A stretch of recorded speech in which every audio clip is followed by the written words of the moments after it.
Welcome back to another episode of Elephant Den. It's Ashley. And Alex. And on today's episode, we're going to be talking about a Korean film. This one is called Memories of Murder, directed by Bong Joon-ho, and it came out in 2003. He's quite a famous director now after Parasite from a few years ago, but as mentioned, this is his earlier work, and many consider it to be his magnum opus. And it's a crime thriller. Taking place in Hwaseong, South Korea in the year 1986, two local detectives are assigned to investigate a double murderer. Little do they know, their quest to find the killer will go beyond anything they could have ever imagined. The story is actually based off true events, a series of rapes and murders of young women that spanned from the mid-80s to the early 90s. The reason Bong Joon-ho was inspired to make a film about these horrific events was because it was South Korea's first ever serial killer case. The police force at the time wasn't suited to tackle on a case like this. They've never seen this kind of grisly murders having a pattern. Their scientific and forensic capabilities weren't up to par like in bigger cities or in the United States, making it especially hard for these detectives who had more unorthodox methods to try and find a suspect and incriminate them. And this film showcases that very well by showing these two characters, two main detectives that we follow throughout the film. We start with Detective Park, who's played by famous Korean actor Kang-ho, who we know from Parasite as well. We have a detective volunteering from Seoul, played by Kim Sang-kyung, and their third partner, who essentially acts as the muscle to their task force, is played by Kim Roy-ha.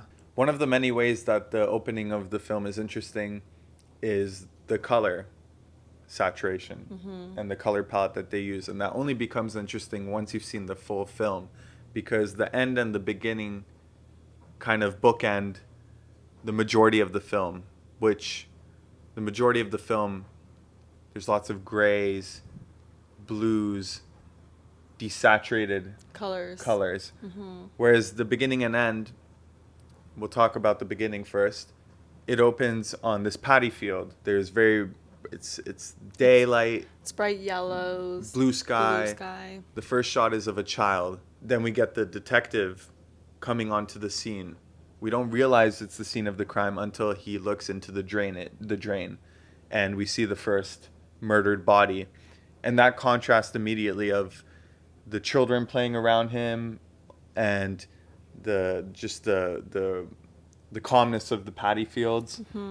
It builds this, or it creates this eerie feeling, right? Just because you're presented this beautiful landscape with children playing with the nets, and they're like laughing and they're running and chasing the tractor, to immediately seeing this grisly dead body. It just it brings out that feeling of eeriness and creepiness, and I just thought that's such a interesting contrast to play with immediately as you start watching this film. In relation to Detective Park, you have these kids around him, they're imitating him, and you see immediately by his methods and the way he carries himself, and this goes throughout the film, but he is very childlike, and as I mentioned, you find his methods to be unorthodox.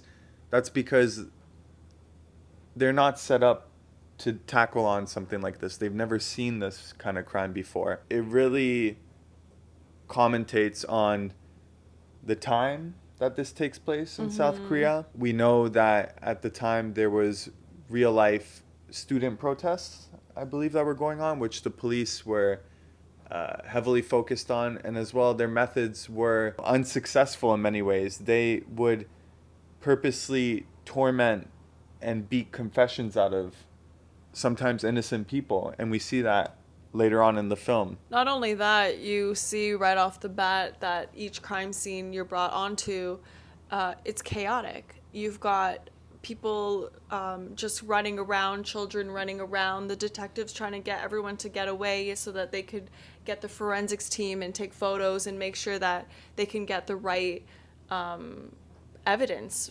And from the moment the first couple of bodies are discovered, we see that they're improperly gathering evidence. The chaos is shown masterfully with this oneer shot, this continuous shot following Detective Park.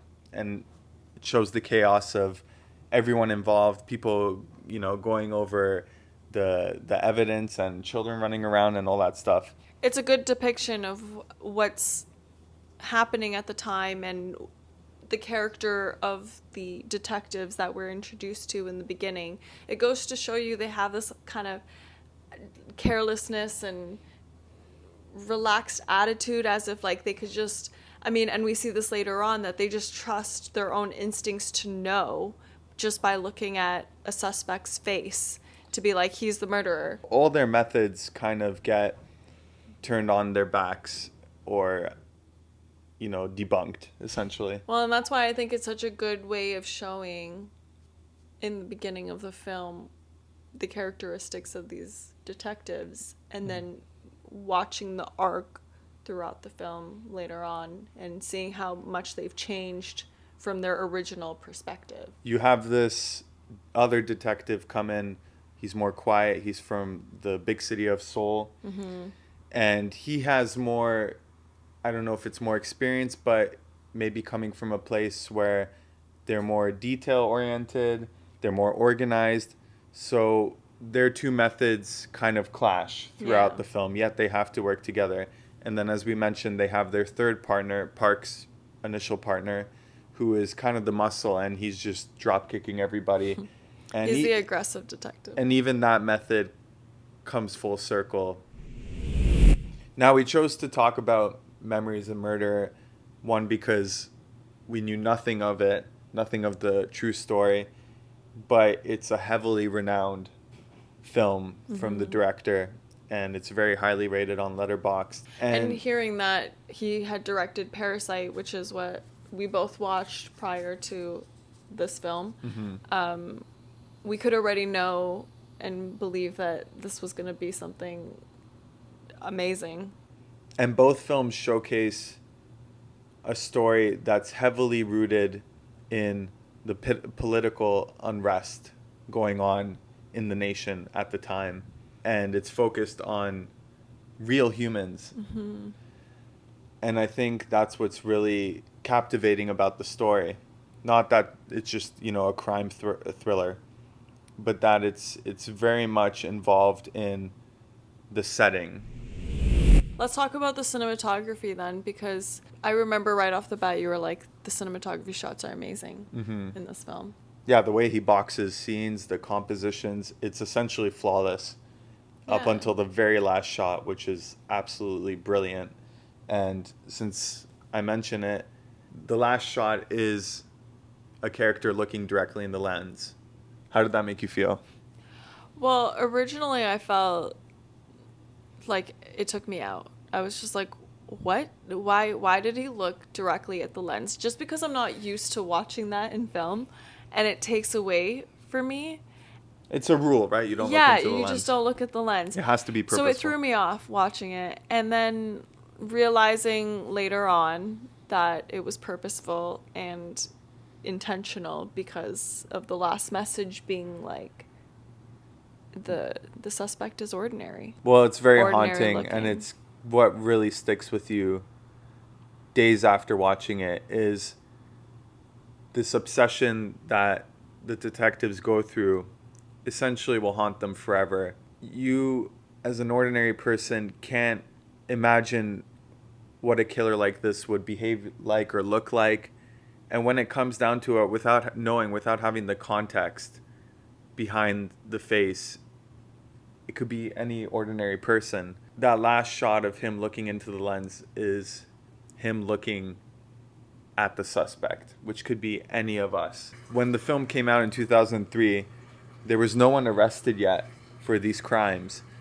And it was still an unsolved mystery. And that was part of the director's kind of fascination and his own obsession with it. And with that last shot, he was trying to look out for the murderer. He stated in interviews that he was very curious to know what if this suspect ever watched his film. Yeah. And only recently in 2019, someone did get arrested for a murder and then later confessed to the string of rapes and murders of over a dozen women. During this time. Yeah. And rumor goes that he may have seen this film a few times while incarcerated for prison for his original murder of his sister-in-law. It's haunting. It's haunting and interesting for the director to see that this film that he made looked like, at the end of the film, that last shot looked at the actual murderer. And I just think that's such a unique story. But all throughout, it's not just that last shot. Really, like we mentioned, from the color palette, the saturation of the colors, to the framing of all the shots from beginning to end.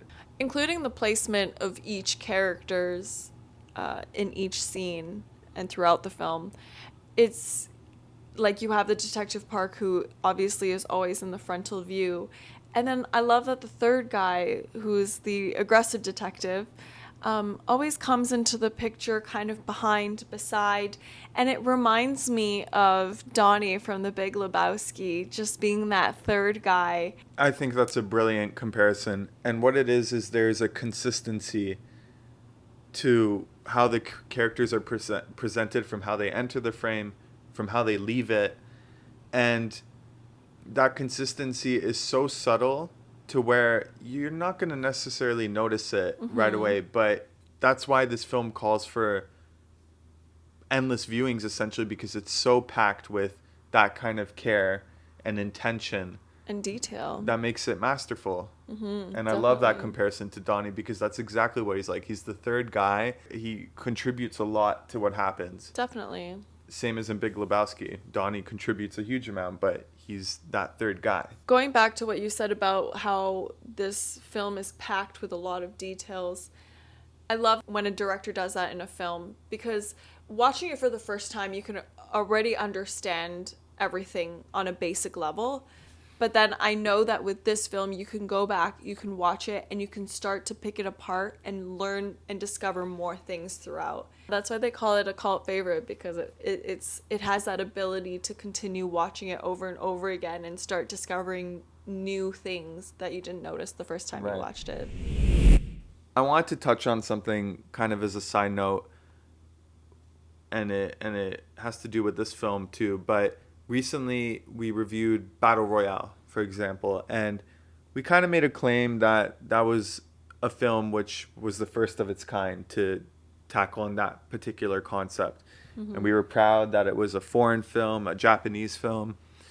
And we have friends who are also film lovers, and one of them pointed out to us that that wasn't even the first. There was an American version before that with Arnold. I forget what it was called. The Running Man. The Running Man, which has a similar concept. And it reminded me of something my dad has pointed out to me before, where supposedly by the 40s, the main concepts of all films have been done, and we're always rehashing and recycling is the term.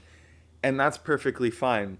So I was going to come into Memories of Murder to point out how it's influenced later films, and that stuff is all relevant. It just, I'm not going to pretend to know everything that's come before or after. However, with Memories of Murder, there is definite work which has followed, which is very similar. I was thinking particularly about David Fincher's film, The Zodiac, or just Zodiac. And that came out in a few years after this one. I want to say 2007. I hope I'm right. But there it's based off the true grisly events of the serial murders that went on in San Francisco. Those crimes had a pattern, and there was the killer was an infamous mystery, and people were trying to pretend to be a killer.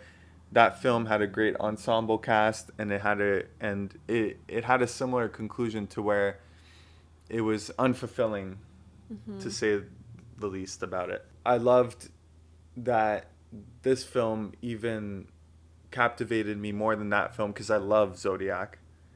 This one haunts me even more so, and I think it's even more of a cinematic achievement than Zodiac if I had to compare it that way. I could really see this film drawing audiences who aren't interested in true crime and thrillers.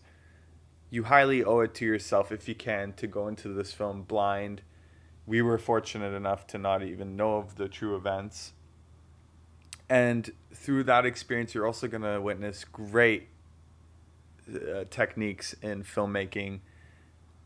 This director is 2 for 2 for me. It's one of those films that you can envy someone who hasn't watched it yet, because it's, you know what the journey is going to be, and you just want that journey again. Memories of Murder will be sure to draw you in from the opening frame, and after the last, it'll linger with you for a long time. We highly recommend it. Thank you so much for watching. We love every way you could contribute to this channel, whether it's likes, views, comments, suggestions. We want it all. If you'd like to follow us for more updates and information about us, we have an Instagram account called @Ashli and Alex, so give us a follow on there. We also have Letterboxd. It's a film lover's essential app. We have many friends in the film community who use it as well. Basically, you could organize your film watching experience, movies you want to watch, make a list, critique films, rate them. It's awesome. Use it. Letterboxd. You can follow us on there at @Ashli and Alex as well. Thank you so much. You're awesome.